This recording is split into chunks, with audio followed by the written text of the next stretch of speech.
அதுக்கு பிறகும் நிறைய அவங்க நாட்டுக்குள்ள நுழைஞ்சு சில வேலைகளை செய்கிறாங்க. அப்ப இதுக்கு பதிலடி கொடுக்க வேண்டும் என்று அறிவித்திருந்த ஈரான் வந்து சந்தர்ப்பத்துக்கு காத்திருந்து ஒரு பதிலடி கொடுத்தாங்க. அந்த பதிலடி கொடுத்ததற்கு வந்து என்ன பதிலடி கொடுத்தாங்க என்று கேட்டீங்கன்னா, இந்த ஊடகத்தை கையில வைத்துக் கொண்டு இந்த அமெரிக்கா என்ன செய்யறான்னு கேட்டா, அவர்கள் அனுப்பின அனைத்து ஏவுகணைகள், அதிகமான ஏவுகணை எங்கள் கடற்படை இருக்கக்கூடிய கப்பல் படையிலிருந்து சுட்டு தள்ளிவிட்டோம் அப்படிங்கிறான் இவன். அதே மாதிரி இஸ்ரேல்ல இருந்து அவன் என்ன செய்யறான்னா, எங்களுடைய அயன் டோம்களும் ஏர் டிஃபென்ஸ் சிஸ்டங்களும் அவங்கள்ட்ட இருந்து வந்த ஏவுகணை எல்லாம் நினைஞ்சிருச்சு, சுட்டு வீழ்த்தி விட்டது.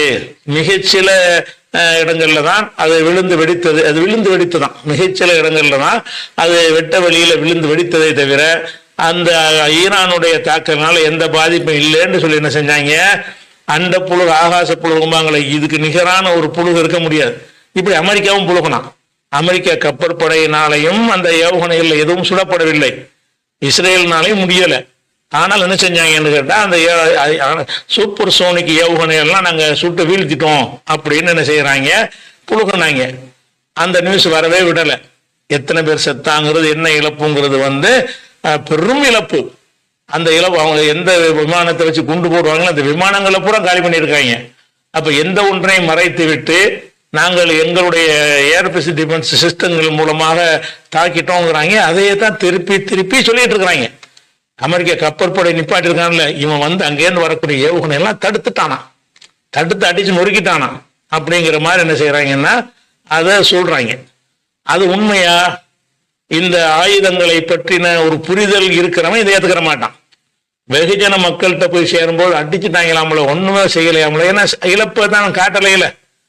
இஸ்ரேலுக்காரன் அவனுக்கு ஏற்பட்ட இழப்பை காட்டவில்லை, அதை ரவுண்ட் பண்ணிட்டான். அதுக்குள்ள யாரும் போகக்கூடாது, எந்த செய்தியும் போடக்கூடாது அப்படிங்கிற அளவுக்கு சொன்னதுனால செத்தவனோட எண்ணிக்கை தெரியாது, எவன் செத்தான் தெரியாது, என்ன இழப்புன்னு தெரியும். இருந்தாலும் அந்த சேட்டலைட் படத்தை கண்டு வச்சு என்ன செய்யறாங்க, எவ்வளவு சேதம் ஏற்பட்டுச்சுங்கிறத சொன்ன பிறகு அப்புறம் கொஞ்ச நாளைக்கு பிறகு சில இழப்புகள் ஏற்பட்டுச்சு அப்படிங்கிற மாதிரி மறுப்பலாக சொன்னாங்களே தவிர இவங்க சொன்னது போல அப்படி நடக்கவே இல்லை.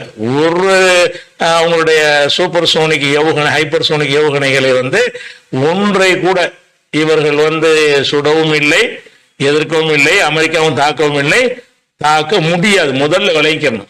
முதல்ல என்ன விளைவிக்கணும்னு கேட்டா, இந்த அயன் டோம் இஸ்ரேல்ல வச்சிருக்கிறான்ல, அயன் டோமுடைய வந்து அயன் டோம்னா என்னன்னு கேட்டா, ஆட்டோமேட்டிக்கா அதுல அந்த தாக்கக்கூடிய குண்டுகளை நிரப்பி வச்சிருப்பாங்க. ஒரு 20 ஒரு மிஷின்ல ஒரு 20 போட்டு வச்சிருப்பாங்க.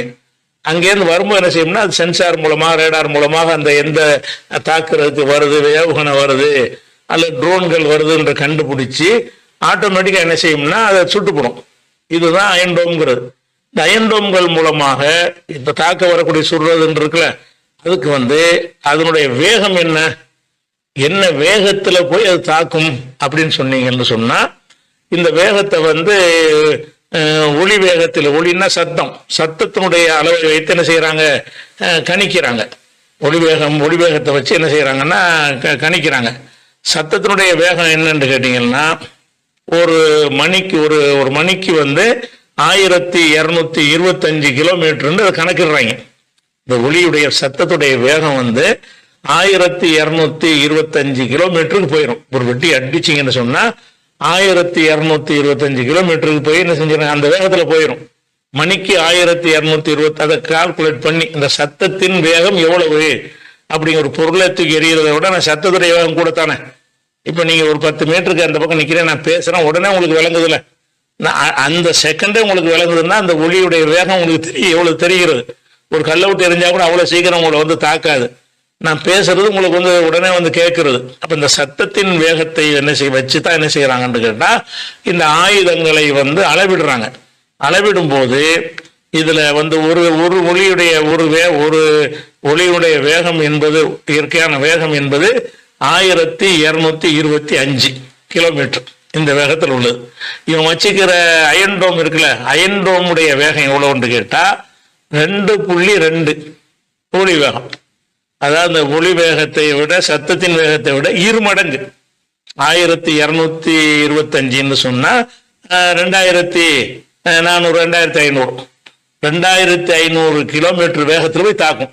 இவன் தடுப்பதற்கு வைத்திருக்கிற அந்த தடுப்பு ஆயுதங்கள் எவ்வளவு வேகமா போகும் பயணிக்கும் என்று சொன்னால் 2500 அளவுக்கு ஏறக்குறைய அந்த வேகத்தில் தான் இது போகும். அதை தாண்டி போகாது.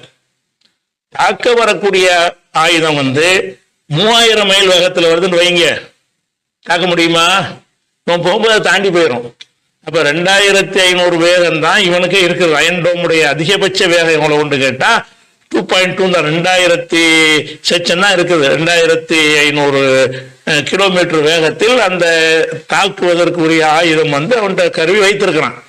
ஆனால் அங்கிருந்து வரக்கூடிய ஏவுகணை 3000 மைல் வேகத்துல, 4000 மைல் வேகத்துல, 5000 மைல் வேகத்துல வரக்கூடியதாக இருக்கும் என்று சொன்னால் இந்த அயன்டோம்னால இங்க போகும்போது அங்க போயிடும். இவன் இந்த அயன்டோம் ஏவி இது போய்கிட்டு இருக்கும்போது பாதி தூரம் போகும்போது அது இடத்த கடந்து போய் தாக்க வேண்டிய இடத்தை தாக்கிறான். அப்ப இந்த அயன்டோம்னால தாக்க இயலாது. எதை தாக்க இயலாது? அந்த சூப்பர் சோனிக், ஹைப்பர் சோனிக் ஏவுகணைகள் இருக்கு இல்லையா, அதை தாக்கவே முடியவே முடியாது. ஒண்ணுலாம் போட மாட்டாங்க. சூப்பர் சோனிக் 1, 2, 3, 4, 5 வரைக்கும் வச்சிருக்கிறாங்க. 5 மடங்கு சூப்பர் சோனிக் 5 அப்படின்னு போட்டாங்கன்னு சொன்னா இந்த சத்தத்துடைய வேகம் இருக்குல்ல 1200 கிலோமீட்டர், இது மாதிரி 5 மடங்கு வேகத்துல அது வரும். அதாவது ஒரு ஒளியுடைய வேகம் 1220 வச்சுக்கிறீங்களா, 1200 என்று இருக்குமே. ஆனால் 5 சூப்பர் சோனிக் 5 போட்டு சோனின்னு வரலாம் சவுண்டை குறிக்கிறது. சோனிலாம் டிவிலாம் போட்டாங்கல்ல, ஸ்பீக்கர் டேப்ரிக்கர்லாம் போட்டாங்கல்ல, அந்த சோனிங்கிறது வர்றதெல்லாம் எதுக்கு போடுவாங்க? ஏன்னா சவுண்டு சம்பந்தப்பட்டதுக்கு தான் அந்த வார்த்தையை பயன்படுத்துவாங்க. அதனால சூப்பர் சோனிக்னு அதுக்கு பேர் வச்சிருக்கிறாங்க. சூப்பர் சோனிக்கிட்ட அர்த்தம் என்னன்னு கேட்டா, சூப்பர் சோனிக் 1 போட்டீங்கன்னு சொன்னா அந்த ஒளி வேகத்தில் கரெக்டா 1200 கிலோமீட்டர் வேகத்தில் பயணிக்கும் என்று அர்த்தம். சூப்பர் சோனிக் 5 போட்டீங்கன்னு சொன்னா அந்த 6000 ஆயிரும். 1200க்கு பதிலாக 6000 கிலோமீட்டர் வேகத்தில் அது வருகிறது. இவங்கிட்ட இருக்கிறது சூப்பர் சோனிக்கை வச்சுக்கிட்டா கூட, சூப்பர் சோனிக்கை வைத்துக் கொண்டால் கூட ஹைப்பர் சோனிக் வர வச்சிருக்கிறான். சூப்பர் சோனிக் என்ற ஏவுகணை வரும் பொழுது அதை தாக்க ஒரு ஏவுகணையாவது தாக்குறதுக்கு அயன்டோம்னால முடியுமான்னா முடியாது. அயன்டோமுடைய வேகம் 2 தான், அது 5. ஒளியின் வேகத்துல 2 மடங்கில் இவன் தாக்குறதுக்கு தான் ஆயுதத்தை அனுப்புறான். இவன் கண்ணமுடி திறக்குள்ள அதை தாண்டி ஓடி போயிடும். அந்த இலக்கை அடைய முடியாது. அவனுக்கு நேர கலந்து போனா கூட இது இப்படி போகும், அது அப்படி போகும். அதனுடைய வேகம் என்னவா இருக்கும்னா 2 மடங்குக்கு மேல. அயன்டோம்ல இருந்து தாக்குறதுக்கு வைத்திருக்கிற வேகத்தை விட ஏவுகணை சீறி பாய்ந்து வரக்கூடிய வேகம் 2 மடங்கு அதிகமா இருக்கும்போது அயன்டோம்ல தாக்கிட்டோங்கிறாங்க. பச்சையா சொல்றான், சூப்பர் சோனிக்க தாக்க இயலுமா? கப்பல்ல இருந்து தாக்கிட்டேங்கிறான். உன்னையுமே தாக்க முடியாது, அதை அடையவே முடியாது. அப்ப இது அயன்டோம்ல அயன்டோம் 5, அயன்டோம் 6 அளவுக்கு நீ கொண்டு வந்தாலே தவிர இப்ப இப்படி இல்லை. அயன்டோம்ல 2 தான், 2 மடங்கு வரக்கூடிய ஒளியின் வேகத்தை விட 2னா ஒரு 2500 கிலோமீட்டர் வேகத்தில் இது போகும்.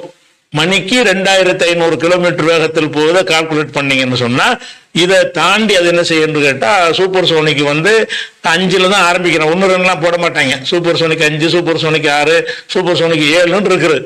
அப்ப குறைஞ்சபட்சம் ஒரு சூப்பர் சோனிக் 5ங்கிற ஒரு ஏவுகணையை ஈரான் அனுப்புனுச்சுன்னு சொன்னா, அதுவும் அனுப்பியிருக்கிறாங்க. அனுப்புனுச்சுன்னு சொன்னா இவர்கள் வைத்திருக்கிற அந்த அயன்டோம்னால தாக்க முடியாது. இது அயன்டோம் காவாசி தூரம் போகும்போது அது இடத்த தாண்டி இங்க உள்ள தாக்கிறோம். அப்ப நாங்க சுட்டு வீழ்த்திட்டோங்க.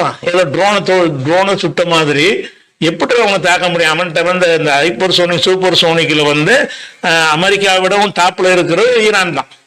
அவன் ரஷ்யாவுக்கு சப்ளை செய்யற அளவுக்கு அந்த டெக்னாலஜியில முன்னேறியவனா இருக்கிறான். அப்ப சூப்பர் சோனிக்குடைய விஷயம் அது ஒரு விஷயமாச்சு. அதே மாதிரி ஹைப்பர் சோனிக் இருக்குல்ல, அது என்னன்னு கேட்டா 5க்கு மேல ஹைப்பர் சோனிக்னு சொன்னா அது ஒளியை விட 5, 6 அந்த மாதிரி 7 அந்த மாதிரி இருக்கும். அந்த ஹைப்பர் சோனிக் இருக்கும் சூப்பர் சோனிக் வித்தியாசம் என்னன்னு கேட்டா, இந்த ஒரு பேச்சுக்கு இவன் அந்த 5 மடங்கு வேகத்துல தாக்குற ஒரு ஆயுதத்தை கண்டுபிடிச்சான்னு வைங்க, கண்டுபிடிச்சா கூட அந்த ஹைப்பர் சோனிக் என்ன பண்ணும்னு கேட்டா வேகமா வரும். அதுல நுண்ணறிவு, அந்த ஏஐ தொழில்நுட்பத்தின் அடிப்படையில தானாக அறிந்து கொண்டு திசை மாற்றக்கூடிய தன்மை அதுக்குள்ள இருக்கும். அப்ப நம்மளை நோக்கி ஒரு ஏவுகணை இப்படி வருதுன்னா அப்படி விலகிட்டு போயிடுது. அப்படியான ஒன்றை சொல்ல முடியுமா உனக்கு? அப்படி அந்த அளவுக்கு வேகமாக போகக்கூடிய இவனுடைய சில S-400 அந்த மாதிரி சில இருக்குது. அந்த மாதிரி ஏர் டிஃபென்ஸ் இருந்தா கூட சூப்பர் சோனிக்கை தாக்க முடியாது. ஏன்னு கேட்டா அதன் வேகமற்றம் இல்லாம வேகமா வரும். நெருங்கிருச்சுன்னு வருங்க, இது நம்மளை நோக்கி வருதுன்னு தெரிஞ்சுக்கிட்டு இப்படி நம்ம நவண்டுக்கிறோம், அது வேற இடத்துக்கு போயிடும். அப்ப இந்த சூப்பர் ஹைப்பர் சோனிக்ல என்னன்னு கேட்டா தானாக உணர்ந்து திசை மாற்றும் தன்மை கொண்டது. அது அதனுடைய வேகமும் ஒளியை விட 6 மடங்கு 7 மடங்கு 11 மடங்கு வேகத்தில் உள்ள. அங்க அடிக்கிற 10 நிமிஷம் வந்துருச்சு, ஈரான்ல அனுப்புனது 10 நிமிஷத்துல வந்துருச்சு. அவ்வளவு வேகமாக வந்து தாக்குற அந்த வேகத்தினாலையும் இவங்களுக்கு போய் தாக்க முடியாது. அப்படியே தாக்குறதுக்கு 1-2 சாதனங்கள் ரஷ்யாவில் சிலதெல்லாம் இருக்குது, அமெரிக்காவிலையும் சிலது இருக்கிறது. அந்த மாதிரியான ஏவுகணைகளை கொண்டு தாக்கினால் கூட அதை அது திசையை மாத்திக்கொள்ளும். இப்ப 5 அளவுக்கு வச்சிருந்தான்னு வைங்களேன், அது 6-7 வரும்போது தாக்க முடியாது. சரி 5 வேகத்துல வருதுன்னு வைங்க, அதை தாக்க முடியுமான்னு கேட்டா சூப்பர் சோனிக்கை தாக்க முடியும், ஹைப்பர் சோனிக் தாக்க முடியாது. ஏன்னு கேட்டா அதுல ஹைப்பர் சோனிக் எதனால வருதுன்னா தானாகவே அட்ஜஸ்ட் பண்ணிக்கிறோம். நம்மளை நோக்கி இப்படி வருதுன்னா இப்படி தன்னால ஆட்டோமேட்டிக் என்ன செய்யணும், விலகிட்டு போயிடும். விலகிட்டு போய் இருக்கிற இடத்துக்கு போயிடும், அந்த குறியை தவறாம போய் நெஞ்சரும் தாக்கிறோம். அப்ப தாக்க போனால் கூட தப்பித்து கொள்ளும் திறன் கொண்டதுதான் ஹைப்பர் சோனிக்ங்கிறது. அந்த ஏவுகணைகளை வச்சுதான் அடிச்சிருக்கிறான். அதிகமா அடிச்சது ஹைப்பர் சோனிக் தான். அதை அடிச்சுதான் இஸ்ரேலுடைய ராணுவ விமானங்கள் வைத்திருந்த அந்த விமான தளத்துல போய் விழுந்து எல்லாம் F-16 எல்லா விமானங்களும் கம்ப்ளீட்டா காலி. அதனால இப்ப சாதாரண ஜெட்ல போயிட்டு குண்டை போட்டு இருக்காங்க லெபனான்ல. அந்த விமானத்துல போய் அதுக்கு பிறகு அதை எடுக்கவே இல்லை, காணாம், கம்ப்ளீட்டா காலி பண்ணிட்டாங்க. அப்ப நிறைய பெரிய இழப்பு ஏற்படுத்திருக்கிறாங்க. அப்ப இந்த எப்படி புழுகுறாங்க உலகம் பூரா என்னன்னு கேட்டா அமெரிக்கா கப்பல் படையில இருந்து நாட்டுல இருந்து தாக்குறதே முடியாதுன்னு சொன்னா கப்பல்ல இருந்து 5 மடங்கு வேகத்துல உள்ள ஏவுகணை தாக்க முடியுமா? உள்ளது போயிடும், கப்பல் மூழ்கி போயிடும், அதுல இருந்து தாக்க முடியாது. சின்ன சின்ன இதுல சுட முடியும். அதனால என்ன செய்யறாங்கன்னா அமெரிக்கா எல்லா பேரும் போய் சொல்றாங்க, நாங்க தாக்கிட்டோம், அதான் நாங்க இருக்கிறோம், நாங்க தடுத்து நிறுத்தாட்டி இது மாதிரி 100 மடங்கு ஏற்பட்டு பில்ட் பண்றாங்க. இவங்க தடுக்க உன்னத ஒரு கடுகளவும் தடுக்கல, அப்படியே எவ்வளவு ஏற்றாங்களோ அது அவ்வளவு நெஞ்சது கரெக்டாக. சில நேரத்தில் என்ன செய்யணும்னா குறி தவறும், அந்த இலக்கு வைப்பாங்க. சில மேப்புகளை காட்டுற வகையில் அந்த கூகுள் மாதிரியான ஒரு சிஸ்டம் அவங்கள்ட்ட இருக்கும்ல, அதனுடைய நடக்கும் பொழுது இந்த இடத்துல குறி வச்சு அந்த இடத்துல போய் விழுந்துடும். அந்த மாதிரி ஒரு எரர் இவங்க சுடுவதனால உள்ள எரர் இல்லை. அந்த எரர்னால என்ன செய்யணும்னா ஒரு 10% மச்ச குறிய தாண்டி போய் இங்கே விழுறது போல 10 கிலோமீட்டர் தள்ளி போய் விழுந்துடும். அந்த மாதிரி ஒரு 10% விழுந்திருக்கிறது. அதுவும் தாக்குதல் தான், இலக்கத்தான் தாக்கலையே தவிர தாக்கி இருக்கிறது. இவன் எந்த இலக்க நாடுனாலும் அதை தாக்கலைங்கிறது 10%. 90% எந்த இடத்துக்கு குறி வச்சானோ அந்த மொசாத்துடைய தலைமையகத்துக்கு வச்சான். அதுல என்ன செய்யணும், கொஞ்சம் தள்ளி விழுந்திருக்கு, அது ஒண்ணு மட்டும் உதாரணத்துக்காக வேண்டி. அதுல விழுந்தா கம்ப்ளீட்டா காலியா இருப்பாங்க, பக்கத்துல விழுது. அது மாதிரி வரும். அந்த தொழில்நுட்பத்தில் என்ன செய்யும், என்னதான் இருந்தாலும் இந்த குறி இலக்கை கண்டுபிடிக்கிறதுல இந்த மேப்ல வரக்கூடிய நம்ம கூகுள்ல மேப் போட்டு போறோம்ல, ரூட்டுன்னு கடைசியில் போய் மரத்துல போய் மோதுற மாதிரி போயிடும். அந்த மாதிரியான அந்த மேப்புள் வரக்கூடிய எரர் காரணமாக என்ன செய்யும்னு கேட்டா இவங்களால சிலது குறி தவறி, சிலதுதான் ஒரு 10% குறி தவறி விட்டாலும் அது குறி தவறுதலால் ஏற்பட்டது தானே தவிர அதுவும் தாக்கிவிட்டது இடத்தை தான் சரியா தாக்கலையே தவிர அந்த 10 கிலோமீட்டர் தாண்டி போய் தாக்குற இடத்துல சேதம் ஏற்படத்தான் செய்யும். அப்ப ஈரான் அனுப்பின அத்தனை ஏவுகணைகளுமே ஹைப்பர் சோனிக் சூப்பர் சோனிக் ஏவுகணைகள் தான். அப்ப இதை தாக்கக்கூடிய ஒரு திறன் இஸ்ரேல்கிட்ட இருக்கக்கூடிய அந்த ஏர் டிஃபென்ஸ் சிஸ்டங்களுக்கு கிடையாது. அப்ப அமெரிக்காவும் நாட்டில் வேணா இருக்கலாம், இந்த அமெரிக்க கடற்படை கப்பல்ல கிடையாது. அப்படி இருக்கும் பொழுது நாங்க தாக்கி விட்டோம் சுட்டு விட்டோம் வந்தெல்லாம் தடுத்துட்டோங்கிறான சுட முயற்சி பண்ணுவாங்க. ஜோர்டான்ல இருந்து சுட்டு ஜோர்டான் விழுந்துச்சா? ஜோர்டான்ங்கிறது அமெரிக்காவுடைய இன்னொரு மாநிலமா வச்சுக்கிற வேண்டியதான், ஒரு அடிமை. அவன் அமெரிக்காவுக்கு தளம் கொடுத்துருக்கிறான். அவங்க எங்க நாட்டு தாண்டி வந்துச்சுன்னா சுடுவோங்கிறாங்க. என்னத்தை போட்டு சுடுவ? சாதாரணமா ஒரு ட்ரோன் அனுப்புனா சுட்டு போடலாம். இவன் அனுப்புனதை சுடுவதற்கு என்ன செய்வாங்க, அந்த கருவிகளை பயன்படுத்தி இருப்பான்னு சொல்லலாமே தவிர ஒன்றை கூட அவங்க சுட முடியாது. ஜோர்டானும் சுட கிடையாது, இவன் அமெரிக்கா கப்பற்படையில இருந்து சுட கிடையாது. சுட முயற்சி பண்ணியிருப்பாங்க. இவன் இங்க போறதுல அங்க போயிடுவான், வழங்குதா? அதனால சூப்பர் சோனிக் ஹைப்பர் சோனிக்ல டாப் லெவல்ல ஈரான் இருக்கிற காரணத்தினால அது ஏற்படுத்தின விளைவு பயங்கரமான விளைவு. எந்திரிச்சு நிக்க முடியாத அளவுக்கு பதிலடி கொடுத்திருக்காங்க. ஆத்திரம் தாங்க இல்லை. சரி, இவ்வளவு பெரிய இழப்பு ஏற்படுத்தி இருக்கிறானே, இழப்பு ஏற்படுத்தினா உடனே தாக்க வேண்டியதான பதிலடி? கொண்டதான் எல்லா வசதியும் இருக்குதுல்ல, அமெரிக்காட்ட இல்லாத வசதியா? அப்ப நீ அவன் வந்து பதிலடி நீ கொடுக்கணுமா இல்லையான்னு அதுக்கு யோசிக்கிறாங்க. நீங்க வந்து அதை தாக்கிறாதீங்க. ஆனா ஒரு அளவை ஒன்று தாக்க இயலாது. இஸ்ரேல்கிட்ட வந்து விமானத்துல போய் கொண்டு போடக்கூடிய விஷயங்கள் இருக்கே தவிர என்ன இல்லை, ஹைப்பர் சோனிக்கு கிடையாது. ஹைப்பர் சோனிக் சூப்பர் சோனிக் வச்சு இருந்துகிட்டே பட்டன் தட்டி விட்டு அழிக்கக்கூடிய ஒரு விஷயம் இருந்தா முதல்ல ஒரு தாக்குனான ஒரு அடையாளமா அப்ப கூட ஒரு பதிலடி கொடுத்துருக்கலாம். அப்பவும் அதுக்கு பதிலடி இஸ்ரேல் கொடுக்கல, கொடுத்தா திருப்பி கொடுப்போம்ட்டான். அப்ப இப்பவும் சொல்லியிருக்கான், நீ அடிச்சு பாடுறான்றான். இவன் என்ன செய்யறான், நாங்க அடிச்சிருவோங்கிறத ஒரு உளவியல் ரீதியாக ஒரு பயத்தை உண்டாக்குறதுக்காக வேண்டி அமெரிக்கா கெஞ்சுது, நீ அந்த அணு ஆயுதத்தை தாக்கிறாத அப்படின்னு அர்த்தம். தாக்குற திறனோட்ட இருக்குதான், அது கெஞ்சிடாலாம். அணு ஆயுதத்தை தாக்கிறாத, ஆயுள் இருக்கும் அந்த மாதிரி உற்பத்தி தளங்கள் எல்லாம் தாக்கி விடாது என்று சொல்லி இருக்கிறோம். அப்படின்னு அர்த்தம். அவங்க தாக்குவாங்க, அந்த திறன் இருக்குங்கிறத பில்டப் பண்ண பாடுறாங்க. அதெல்லாம் போய் தாக்க இயலாது. இஸ்ரேலால் வந்து ஈரானை தாக்குவதாக இருந்தால் ஏவுகணைகளால் தாக்க இயலாது. அந்த வகையான ஏவுகணைகள் அவங்கள்ட்ட இல்லை. அப்படி அது ஒரு விஷயமாச்சு. ரெண்டாவது ஹைப்பர்சோனிக் கிடையாதுன்னா அது இருக்கணும், நிரூபிக்கணும். சோதித்து ஈரான் வந்து சோதிச்சு காட்டி உலகக்கெல்லாம் தெரியறபடி நிரூபித்து இருக்கிறான். இஸ்ரேலோ அமெரிக்காவோ அந்த மாதிரி எங்கள்கிட்ட இருக்குதுன்னு நினைச்சல சோதித்து நிரூபிக்கப்படலை.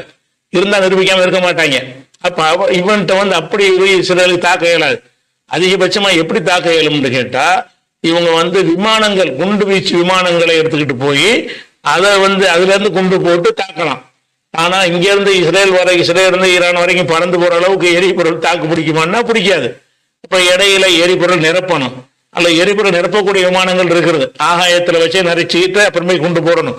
அப்படி போய் குண்டுகளை போட்டு விமானங்கள் மூலமாகத்தான் இஸ்ரேல் தாக்குதல் நடத்த முடியும். இந்த லெபனான்ல நடத்துற மாதிரி நடத்த முடியும். ஆனா லெபனான்ல நடத்துற மாதிரி போய் ஈரான் நடத்த முடியுமா? ஈரான்ல வந்து அவங்க தாக்க வரக்கூடிய விமானங்களை எல்லாம் சுட்டு தள்ளக்கூடிய விமானங்களுடைய வேகம் வந்து இந்த ஒளி வேகத்தில் வராது. விமானம் குண்டு போட வரக்கூடிய விமானம் இருக்குது, 1000 கிலோமீட்டர் அதிக வேகத்தில் வரும். 400, 500, 600, 1000 அது அவ்வளவுதான் வேகம் வரும். அப்ப ஒளி இந்த சோனிக்கு வேகம் ஒளியோட 5 மடங்கெல்லாம் வராது. ஒளியின் ஒரு வேகத்தை விட கம்மியாகத்தான் அந்த விமானங்கள் வரும். அந்த வேகத்தில் வரக்கூடிய விமானங்களை வந்து இவங்க மாதிரி ஒரு அயன் டோமை வச்சுக்கிட்ட சுட்டு போடலாம். அந்த மாதிரி ஒரு தடுப்பு சாதனங்கள் ஏர் டிஃபென்ஸ் இருந்துச்சுனாலேயே சுட்டுலாம். அவங்கள்ட்ட S-400 வரைக்கும் ரஷ்யாட்ட வாங்கி வச்சிருக்கிறாங்க. அப்ப இவர்கள் விமானம் மூலம் தாக்க போனார்களே, ஆனால் அதிகப்படியான விமானங்கள் வந்து சுட்டு வீழ்த்தப்பட்டோம். குண்டு போடுவோம். அந்த சுட்டு வீழ்த்துறதுனால அந்த குண்டு வெடிச்சு சில சேதங்கள் அந்த மண்ணுக்குள்ள ஏற்பட வாய்ப்பு இருக்கே தவிர இலக்கை போய் தாக்குமான்னா அப்படி தாக்க முடியாது. தாக்காத அளவுக்கு என்ன செய்ய முடியும், அந்த விமானங்களை சுட்டு வீழ்த்தக்கூடிய சாதனங்கள் எக்கச்சக்கமாக பரவலா என்ன செய்தாங்க வச்சுட்டாங்க. அதனால இவர்கள் வந்து விமானங்கள் மூலம் தாக்கத்தான் முடியுமே தவிர முடிஞ்சா என்ன செய்ய முடியும், அதிகமாக அடிச்சிருவான். அடிச்சுட்டு என்ன செய்வான்னு கேட்டா அப்பனா ஹைப்பர் சோனிக்க வந்து சர மாதிரியா விடுவான். நீ தாக்கி பாடுறாங்கிறான். அப்படி தாக்கி விட்டதுன்னு சொன்னா சில இடங்கள்ல விமானம் மூலமா கொண்டு போட்டதுல 100 இடத்துல போட்டதுல ஒரு 10 இடம் சக்சஸ் ஆகி 90 சுட்டு போடுவாங்க. ஒரு 10 இடம் சக்சஸ் ஆகி மிஸ் ஆயிரும்ல, தவறி போச்சுன்னு வைங்க, குறி தவறி விட்டது என்று சொன்னால் அப்ப அதனால் ஏற்பட்ட ஒரு இழப்பு ஏற்படும்ல. உடனே என்ன செய்வான்னு கேட்டா அடுத்த நிமிஷமே நான் அடிப்பேன்ட்டான். அடிச்சேன்னா நீ வரலாற்று நினைத்து பார்க்க முடியாத ஒரு அடியாக இருக்குங்கிறான். அப்ப அது மாதிரி ஒரு 10 சூப்பர் சோனிக் ஹைப்பர் சோனிக் அனுப்புனான்னு வைங்க, இஸ்ரேல் காணா போயிடும். குறி வச்சு அடிச்சான்னா கம்ப்ளீட்டா அடைக்கலாம். அமெரிக்காவும் வந்து காப்பாற்ற முடியாது. அதனால இவங்க சண்டை போடுற ஈரானோட போய் போடணும். அது ரஷ்யாவுடைய சப்போர்ட் இருக்குது. ரஷ்யாவுக்கு தேவை, ரஷ்யாவுக்கு இவங்க சப்போர்ட் நிறைய. இந்த உக்ரைன் போர் ஆரம்பிச்சதுல இருந்து ரஷ்யா இருக்கிற ஆயுதங்கள் எல்லாமே நீண்ட தொலைவில் உள்ள நாடுகளை தாக்குற அளவுக்கு தான் அவன் தயார் பண்ணி வச்சிருக்கிறான். பக்கத்துல உள்ள இப்படி நினைச்சு அவன் பார்க்கல. பக்கத்துல உள்ளதை தாக்குறக்கூடிய சாதனங்கள் வந்து ரஷ்யாவுல கிடையாது. அது ஈரான் தயார் பண்ணி கொடுக்குறான். சின்ன சின்ன 100 கிலோமீட்டர் 200 கிலோமீட்டர் போய் தாக்கக்கூடிய ஏவுகணைகள்லாம் மிக அதிகமாக தயார் பண்ணி இவங்க நிறைய உதவி செஞ்சதுனால அவங்க இவங்களுக்கு உதவி செய்யறாங்க. நிறைய என்ன செய்யறாங்க, எல்லா ஏற்பாடுகளுமே அந்த கொடுத்துருக்குறாங்க. அந்த ஒரு வசதி இருக்குது. அப்படிங்கிறதுனால வந்து இவங்க அவ்வளவு ஈஸியாக போய் தாக்கிட முடியாது. அப்படி தாக்கி விட்டால் கூட அதுலையும் தாக்குவதில் வந்து ஈரான் இஸ்ரேல் மட்டும் டைரக்டா, இஸ்ரேல் வந்தாலும் அமெரிக்கா தான் இருந்தாலும் இஸ்ரேலுங்கிற பேர்ல வந்து தாக்குனான்னு சொன்னா இஸ்ரேல் நிப்பாட்டிக்கிறோம். அமெரிக்காவும் நுழைஞ்சி விமானங்களை வந்துச்சுன்னு வைங்க, அந்த பக்கத்துல கப்பல்ல இருக்கிற அம்பூட்டு கப்பலையும் காலி பண்ணிடுவோங்கிறான்.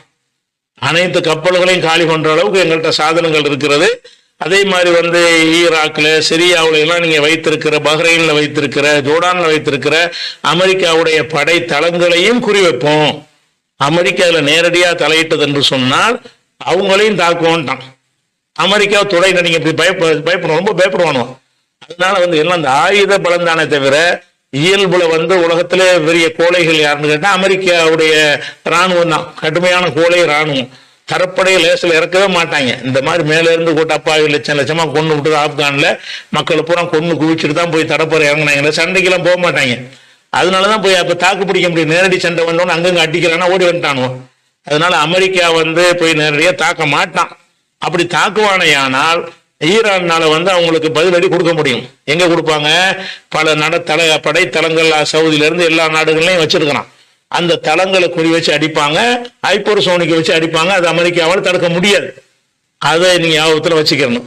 அடுத்ததாக என்ன செய்யறாங்கன்னு கேட்டா, ஈரான் தாக்கிடுவாங்கிறதுக்காக பயங்காட்டுறதுக்காக வேண்டி தாடுன்னு சொல்லி ஒரு ஏவுகணையை வந்து நம்ம, அதாவது ஏர் டிஃபென்ஸ் சிஸ்டம், அதாவது இந்த அயன்டோ மாதிரி ஒரு விஷயத்தை வந்து நாங்க கொடுத்துருக்குறோம் அப்படின்னு சொல்லி என்ன செய்யறான்னு கேட்டா, அந்த தாடுங்கிற பேர்ல ஒரு ஏர் டிஃபென்ஸ் சிஸ்டத்தை வந்து இஸ்ரேலுக்கு அனுப்பியிருக்கான் அமெரிக்காக்காரன்.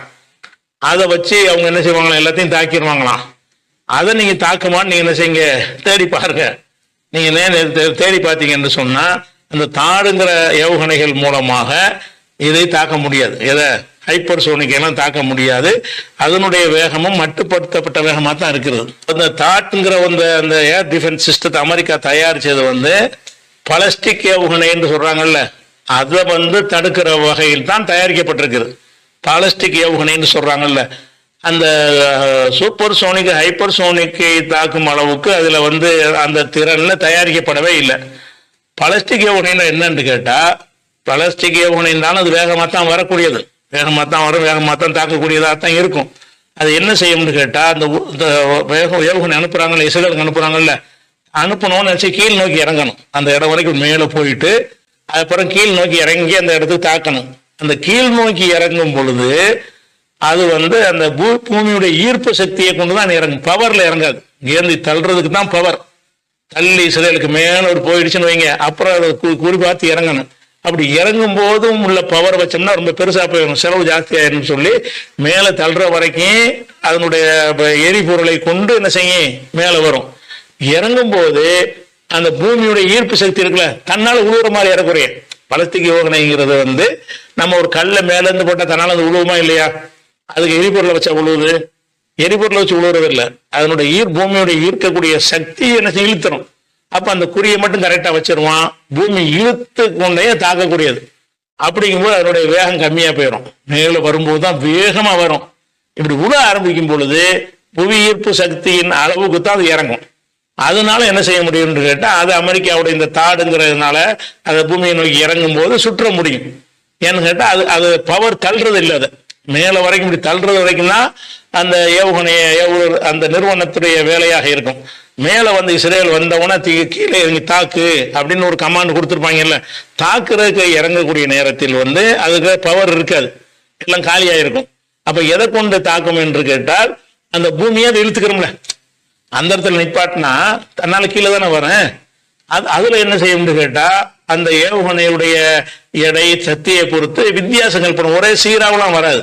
நீங்க ஒரு உயரமான இடத்துல இருந்து ஒரு ரப்பர் பந்தையும் ஒரு இரும்பு பந்தையும் மேல இருந்து ஒரே நேரத்தில் போட்டீங்கன்னு வைங்க, இரும்பு பந்து வேகமா கீழே வந்துடும், ரப்பர் பந்து கொஞ்சம் லேட்டா தானே வரும். ரெண்டுமே ஈர்ப்பு சக்தி ஒன்னா இருந்தாலும் அந்த இரும்புடைய வெயிட்டின் காரணமாக அது சீக்கிரமா இழுக்கும், இது கொஞ்சம் லேட்டா இழுக்கும். அந்த மாதிரி எல்லாம் அந்த பாலஸ்டிக் ஏவுகணையுடைய தகுதியை பொறுத்து அதனுடைய வேகம் கூட என்ன செய்யும், கூடும் குறையும்.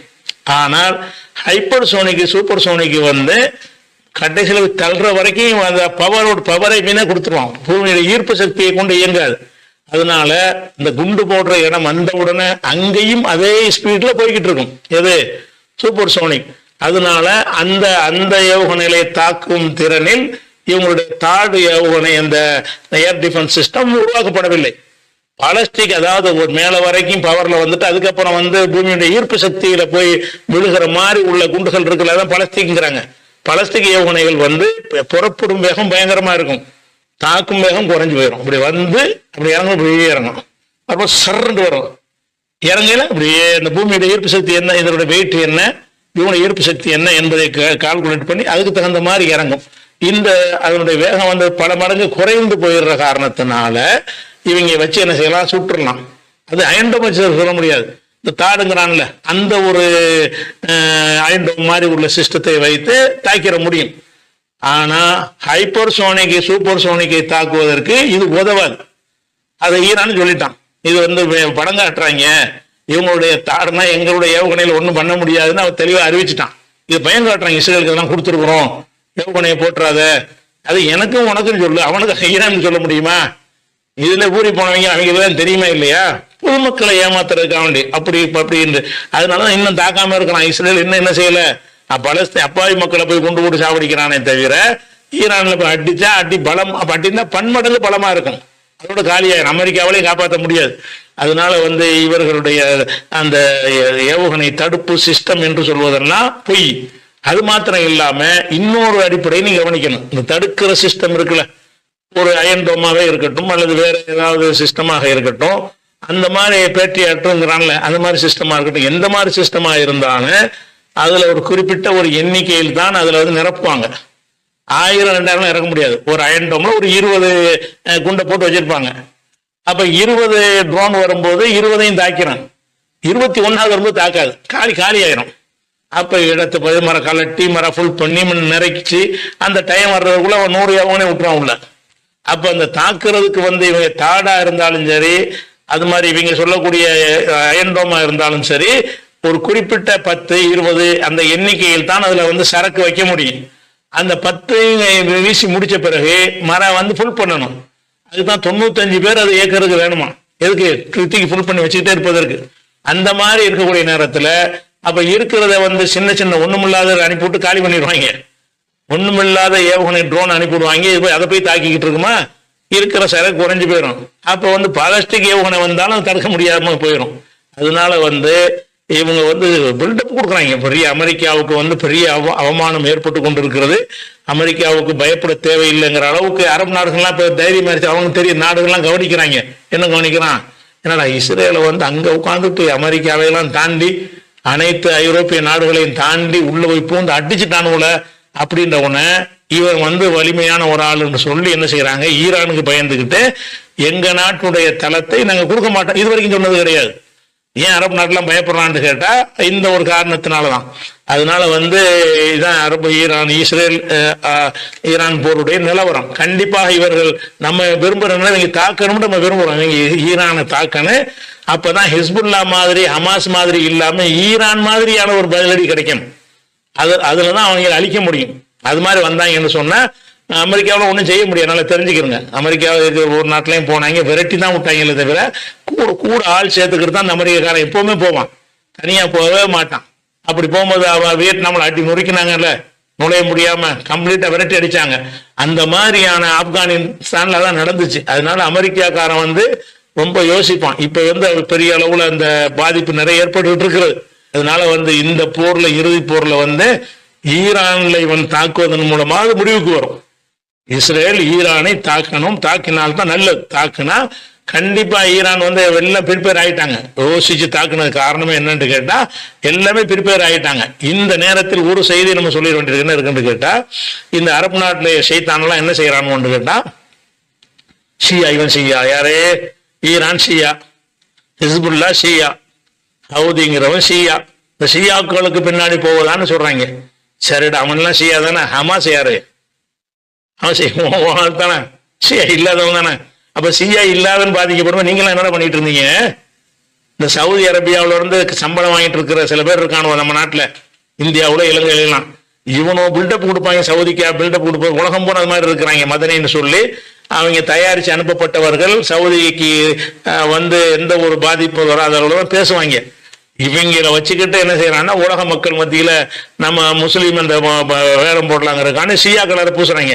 அப்ப ஷியா தானே, ஹமாஸ் ஷியா இல்ல, ஒரு ஷியாக்காரன் தானே ஹமாஸுக்கு உதவுறான். நீ உதவ காணாம, நீ ஏன் உதவல? அப்ப அதனால வந்து இந்த மாதிரி எல்லாம் மக்கள் மத்தியில குழப்புறாங்க. இது ஷியா அந்த மேட்ரு கிடையாது. செத்து மடிஞ்சுக்கிட்டு இருக்கான், அப்பாவிகள் செத்து மடிஞ்சுக்கிட்டு இருக்கான், அவன் தான் நிக்கிறான் களத்துல. அதுல ஷியா நீங்க பாக்குறீங்க, ஷியா கொள்கைக்கு உள்ள ஒரு பிரச்சாரமா இது இல்ல. அதுல வந்து அவன் தான் இன்னைக்கு கரெக்டா வந்து அறிவை பயன்படுத்தி அதை என்ன மாதிரி ஃபேஸ் பண்ணா சரியா வரும் என்று சொல்லி இந்த ஹமாஸ்க்கு அவன் கவலைப்பட தேவை என்ன இருக்கு? ஹமாஸுக்காக வேண்டி அவனுக்கு கவலை, அவன் எல்லையில இருக்குதா? ஈரானுக்கு எல்லையிலயா இருக்குது? இல்ல. அவன் எது கவலைப்படுறான்னு கேட்டா அந்த இஸ்ரேலுடைய வரலாதிக்கு பைத்துல் முகத்தஸ் நம்ம நினைக்கிற மாதிரி அவன் ஒரு புனிதம் நினைக்கிறான்ல, அதுல வந்து கை வைக்கிறாங்களே அப்படின்னு நினைத்து கொண்டுதான் அவன் என்ன செய்யறான், இறங்குறான். அந்த உணர்வு இந்த சைத்தான்களுக்கு கிடையாது. சவுதியில உள்ள ஆட்சியில் இருக்கிற சைத்தான்களுக்கு அது கிடையாது. அதை நீ ஞாபகத்துல வச்சுக்கணும்.